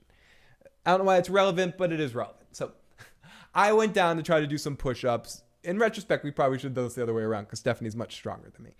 We do push-ups with Stephanie on my back. Stephanie's very light, and I was able to push up very easily. But the problem with the push-up with someone on your back wasn't necessarily the push-up. It was the push-down. And as I went down, I misjudged how much weight was coming down on me. And I came down with like full force plus Stephanie's weight, and my arms couldn't handle the down, and my head slammed off the concrete on the pool, like bath, right on the top of my fucking head, smack. And then I pushed up and did 2 or 3 more push-ups just because I was like angry on adrenaline. In fact, talking about it is making my head hurt. Yo, Adrian, I hit my head. So I ended up being all right and fine, wasn't bleeding, got a little bit of a bump on my head. But me being the awkward son of a fuck that I am, gets up and thought everyone noticed that I hit my head. No one but Stephanie really noticed that I hit my head, but I thought everyone did, and I'm awkward. So in that moment, I get kind of awkward, and instead of walking off the stage area, or wherever the fuck I am, instead of walking off the stage area, I sort of do a little skippity-scoo, like I'm trying to skip off, like, ooh, zippity-doo-dah. And because this is on the side of the pool, I slide a little bit, and my front big toe goes forward and goes crack. And I didn't break it. I ended up, it felt like I broke it in the moment, but I actually just sprained it or pulled it or something. But it like went all the way in and just like reached back, like pow. And I just started limping around, and I couldn't walk. So I'm like around with a drink. So I was like, oh, I need another drink to fucking dull it. And I asked around if anyone had a cane or anything like that. No one did. But because it was resort in the Caribbean during a rainy kind of season, they have little umbrella stations everywhere. So I went and grabbed an umbrella, and I started using the umbrella for a cane. So for 3 days in the middle of the trip, I was limping around with a cane, with a drink in one hand, limping around the resort, playing all these games, doing all this shit, drinking, like having to go to the bar. So I was like the penguin going, rah, give me another drink, rah, rah, rah. So everyone started to like me, and especially the staff, and then I started to do karaoke like that, and feed into the character. Had like second and third dinner. I was wasting so much food, and oh shit, ordering room service every night, even though I don't eat it, just because I'm like, I have to spend this money. I have to get the room service. I was a fucking glutton. A limping, penguin-looking son of a bitch.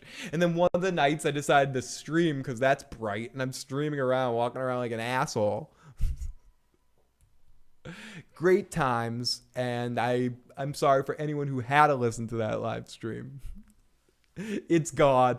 It's never deleted, but it's private. Maybe I'll release it at some point.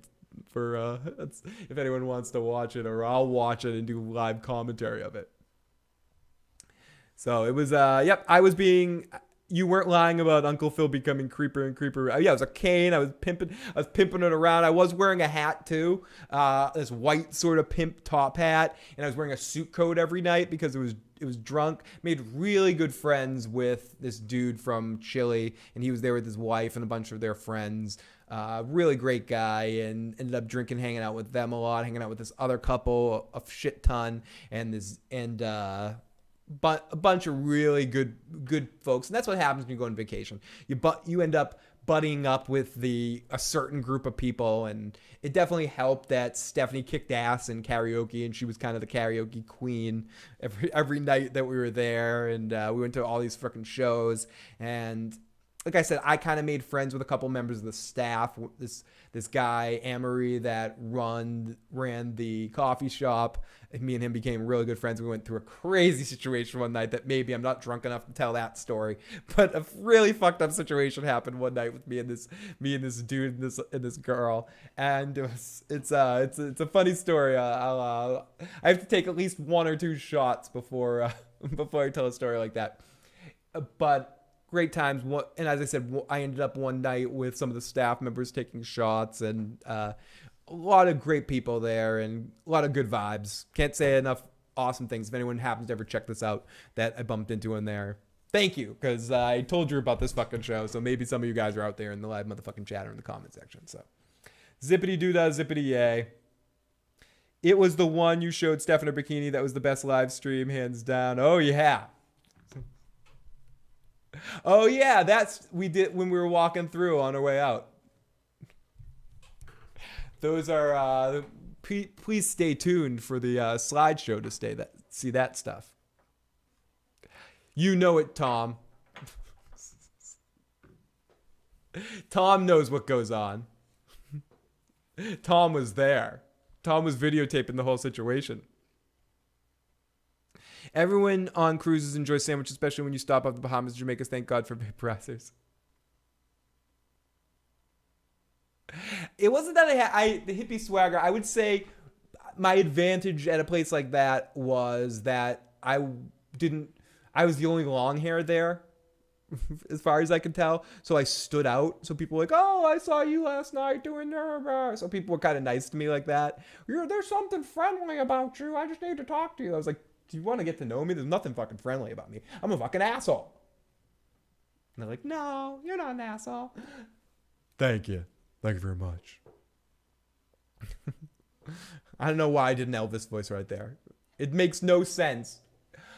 But as I start to wrap up, like I said, this was going to be a very quick stream, 10, 15 minutes at most, but swinging already, Timo? Hey. Like I said, I'm not drunk enough yet to start telling tales. No. Just because I said crazy adventure with me and a guy and a girl, you and your sick minds. Of course that's what happened, but you don't want to hear about that. You don't want to hear about the tale of the Colombian porn star and the coffee maker. You don't want to hear about that. It's uncomfortable. That's a couple of spins of the wheel, a couple of shots. I'll be making shit up. But yeah, this 20-minute streams. Yeah, I'm starting to wrap up, I guess. And you're pretty low-key, but super fun and approachable, which is what drunk people want when they're on vacation. I guess that's true. And I'm one of those people that kind of makes eye contact. I smile. I say hi to everybody. In some contexts, that seems awkward and seems weird. But when you're at a casino or when you're on vacation, that's why I'm probably the friendliest vacation person you'll meet. I'm one of those, I'm not sort of in your face like, hey, let's hang out. But I do butt into conversations occasionally and instigate myself or run chord at the bar and basically do my show for people. I was, like I said, I was talkative and goofy, and then a couple of situations got way into like Game of Thrones discussions and Better Call Saul discussions with people, and people saying, oh, similar things like, oh, I didn't think I get to talk about Game of Thrones on this trip. How excited are you? You know, that sort of stuff. You need to tell this porn star story. Jim Man says, I had long hair once and a guy was shocked I wasn't a musician. I was like, nah, I wish. That's what happens. Well, people just come up to you, and I know firsthand. I mean, I can answer that question, yes, but a lot of people do just come up and they go, are you a musician? Do you do this? Do you do that? Not Nas. I mean, Nas is awesome, but not Nas. Shots for stories. Come on, Timo. No, I wasn't pandering for a donation there. You don't even know it's gonna land on shot, and you don't want to hear that stupid story anyway. I that's a story for a different occasion. Holy shit. You have this I'm not a creepy serial killer vibe, Phil. That actually leads into part of that story. The coffee story. Oh, fuck Timo. Fuck Timo. And I'm not saying this because of any other reason. Timo also has a couple of other ones. Like for every month of being a Patreon fan, I want to give everyone one free spin of the wheel. So Timo technically has like more than just one spin here. But let's see. Wait, I reserve the right to choose. Holy fuck. Timo. Here we go. No whammies. No whammies. Do not land on shot. No one wants me to drink. A trumpet solo. I can play a trumpet solo at fucking 1 a.m. What the fuck? I gotta do a respin. Or I owe you a trumpet solo. Where's my pen? Oh, Timo, 1 trumpet solo. Oh my gosh. You know you really want to tell a story anyways. No, do I really want to take a shot? Timo is bae. Timo, I have to shove something down my pants. So I'm going to put my drum key down my pants. That's just a silly one anyway. I don't even know why. But what did I pick? Because of Tim. I love you, Tim, but shove something down my spin. Respin. People like respin for a shot. There we go. Last spin. I love the spins, and I'm not committing to it, but I want to give Timo what she wants. It said, okay, fine, on the third one we got, it's Joe take a shot. Joe isn't here, so Phil has to take a shot. Fuck you, motherfucking assholes, motherfucker. Doesn't mean I'm telling a fucking story. But Timo, you were amazing, as always. Thank you for being our #1 supporter, and yeah, thank you.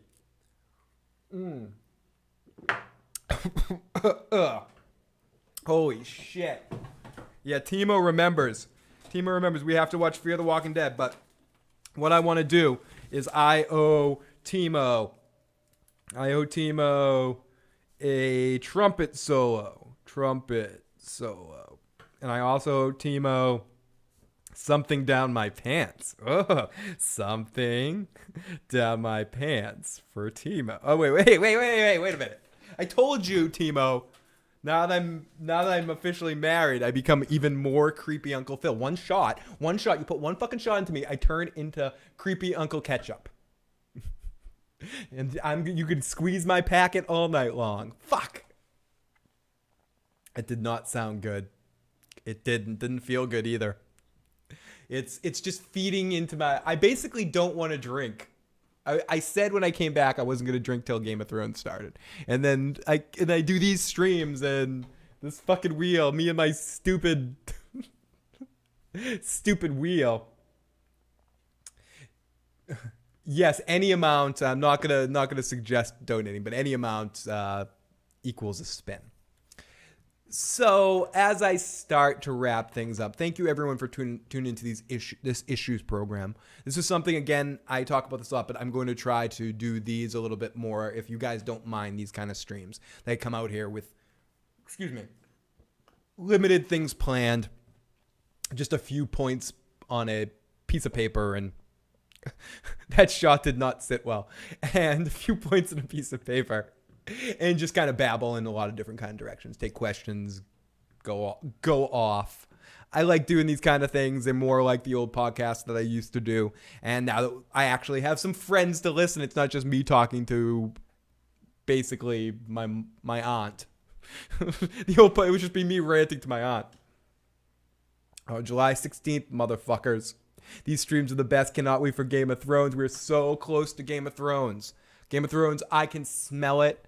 And as I mentioned, we're going to start doing the recaps every week on Sundays. Hopefully, Joe will be able to join us for all of them, or at least every other one. I know Carmine will be joining us for some of them as well. Maybe The Walking David for a couple to get our team back together.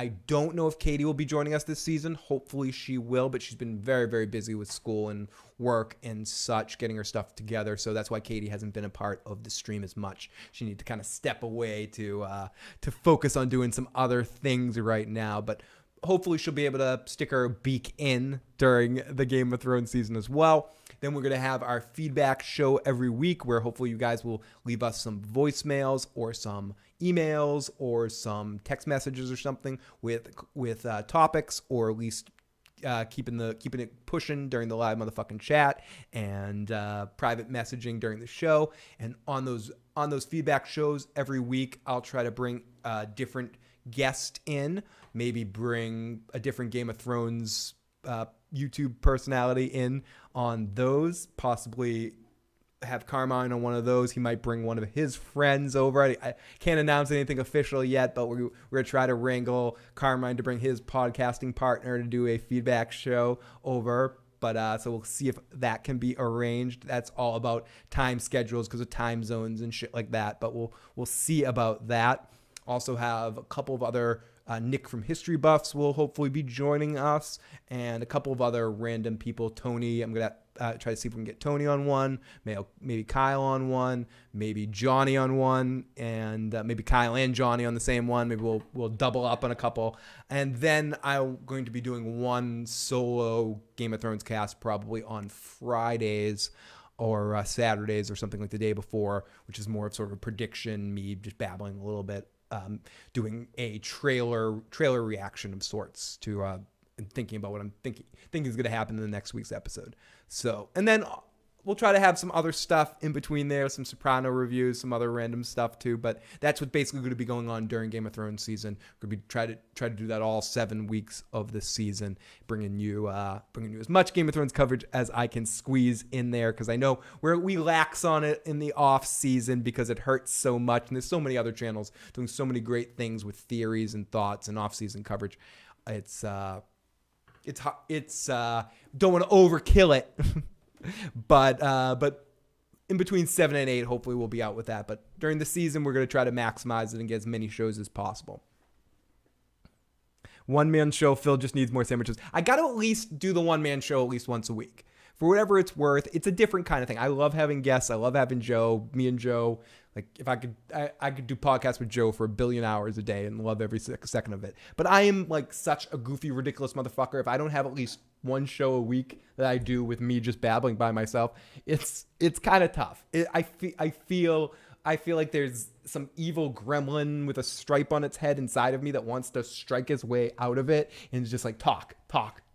Or if I don't do this show, like I said, I'm talking on vacation because I needed to get this talking out somewhere because Stephanie doesn't want to hear this shit. My friends in real life don't want to hear this shit. My friend Nick, my friend you, they look at me like, holy shit, you talk this much? What the fuck?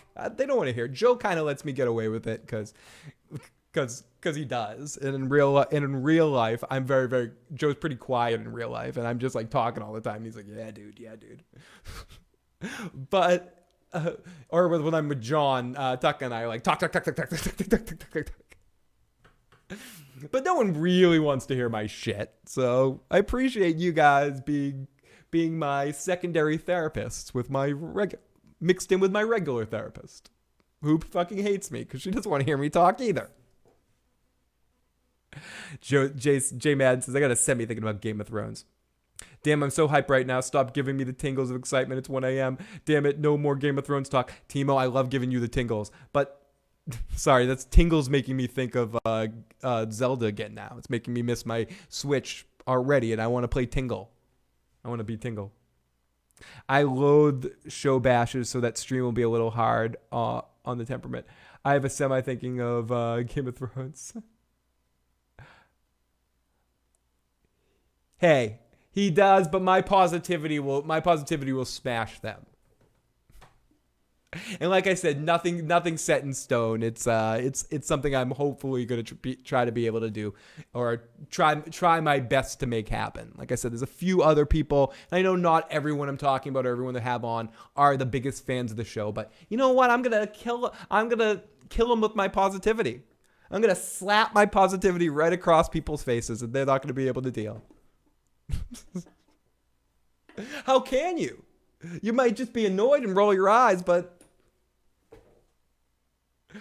that's the reaction. No, I'm very excited to talk to anybody that's willing to come on the show or have me on their show. As everyone knows, I'm no place is too big or too small for me to want to talk. I'm a fucking blah blah blah blah blah blah. I like talking to people, so I'm eager to definitely talk to a lot of people with different opinions than me and get involved. There's a lot of fun stuff in the horizon. I know, not to talk too much, Tony's got a really cool thing in the works he's trying to put together with a bunch of channels, so hopefully that will come together too. And definitely want to do more things with Tony in the future.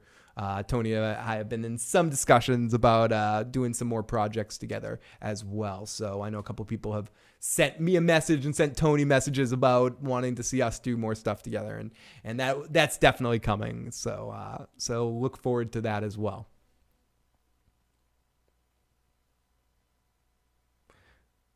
And please smash them with positivity. Speak for your audience, your subs. A little advice you didn't ask for. Exactly. Hey, Phil, why don't you do more of this shit like you and Joe do with Spaceballs? What the fuck's it called? Live commentaries. We will do more of those. It's hard because I'm not sure if people like those. We'll definitely do more of those. The live commentaries. It's the hardest part I find doing those is getting the people to actually come to my house. Joe's a homebody more than anything, and getting him to come over is tough. But yeah, hopefully we'll do a lot more of those over the summer. Maybe a couple here and there, but I definitely would love to do more commentaries.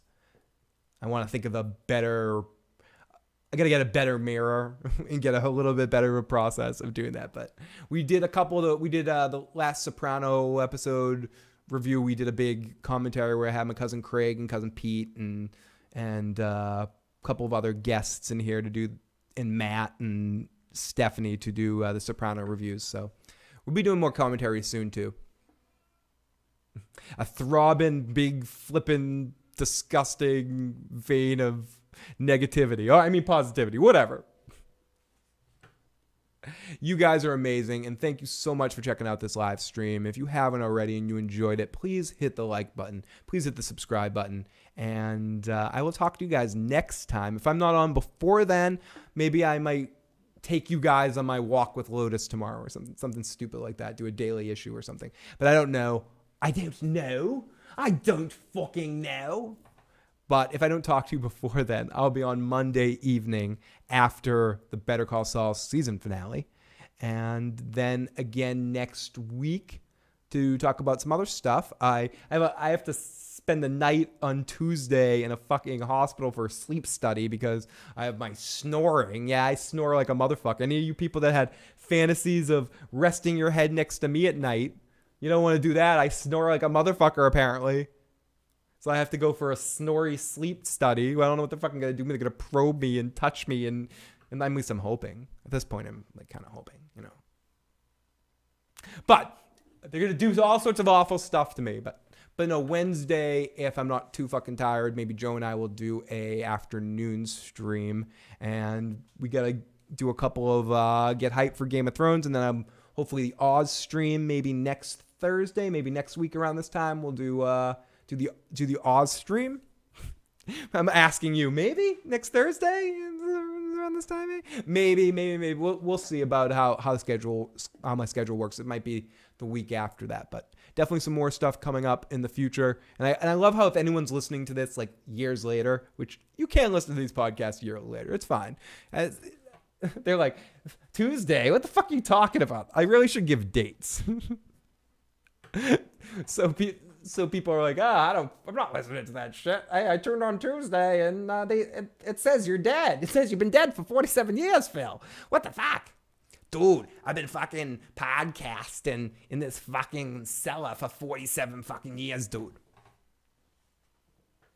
Oz stream is happening. I mentioned this earlier, but you can see it in the back there. I also got a drum set. I cannot play a drum solo tonight because it's late at night, but in some daytime streams, I will. I'll definitely, once I get a little bit of practice in there, do some more drumming. I'm gonna be in a band again soon, dude. I'm playing in a fucking band. We're writing some fucking songs from Boston. That's how my stepfather talks. That's the Boston accent, and people ask me for it. I'll put it on sometimes. Yep, the shield. We got Gus Fring's face back there. You guys don't often see that part of the part of the room. Let me move this shit over here, and Captain Cisco, move, my friend. Yes, we got the new drum set. Opens the room up a little bit. But yes, Phil, you're gonna sleep with a fighter pilot's mask on. Of course. I'm gonna have to sleep with the CPAP machine. I'm gonna be like Darth Vader. I actually don't think so. I think it's just one of those things that happens more when I'm a little drinky. But it's gonna be a night. Hopefully they'll let me sneak out and do a sandwich. Otherwise, I'm not sleeping. He does talk with the dude from the. He's like, dude, working at the gas station for 47 years, smoking fucking Marlboros, fucking drinking Budweisers, dude. The fucking guy came in here, fucking punched me in the motherfucking face, dude. Dude, it fucking sucks, dude. The fucking Doug Flutie there, he fucking threw the pass, dude. Fuck. I know, I don't hate The Walking Dead. I have a poster. That poster is from the lovely Ren Renwood. Sent me that poster. Thank you, Ren. I have a couple of Walking Dead posters hanging up in the room, actually. I have a Terminus one, like, you guys can't see it, but right there, which is a really cool poster. And there is also a Daryl poster, which you can see in the shot right now, but he is being hidden. It's like we're playing Where's Waldo for Daryl, but he is somewhere in the room right now. It could be something simple like that. So we shall see. Creepy Uncle Phil's reviews when he gives his thoughts on classic gore porn splatter films and shit. Trauma films. This is Phil on Trauma. The Trauma films. But everyone, thank you so much for hanging out with me this evening. It's always a pleasure to talk to all you guys. And I will be back very, very soon. Again, hit that like button, hit the subscribe button, share it with a friend. Timo, thank you so much for your love and donations and keeping the wheel spinning. Fuck. Did it really do that? Fortunately, I don't have any more alcohol. I just spun the wheel again for you, and it landed on shot again. I think the wheel's fucking broken. Goodbye, everybody. Talk to you soon.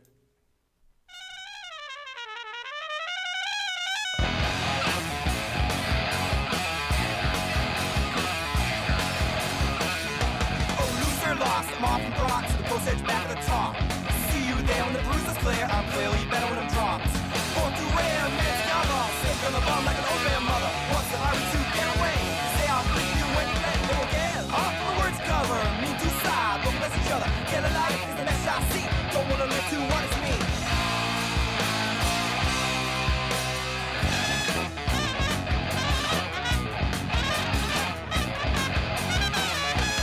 But the know the loss is yours. Comes my inside mental flaws. All I do, what's rare? Ask me some left, I go when I care. All that's great, but it's not the truth. The only truth is talking to you.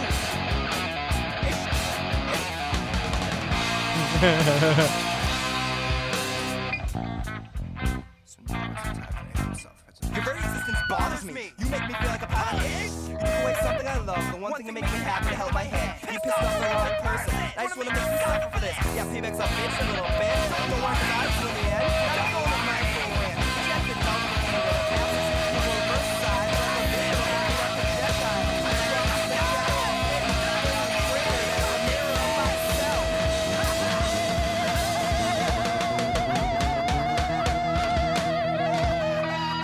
So I close my mouth. author, hold my heart. I'm standing on sand, my legs spread apart. Care about the vine that is your line that used to be mine, so I dragged it down the line.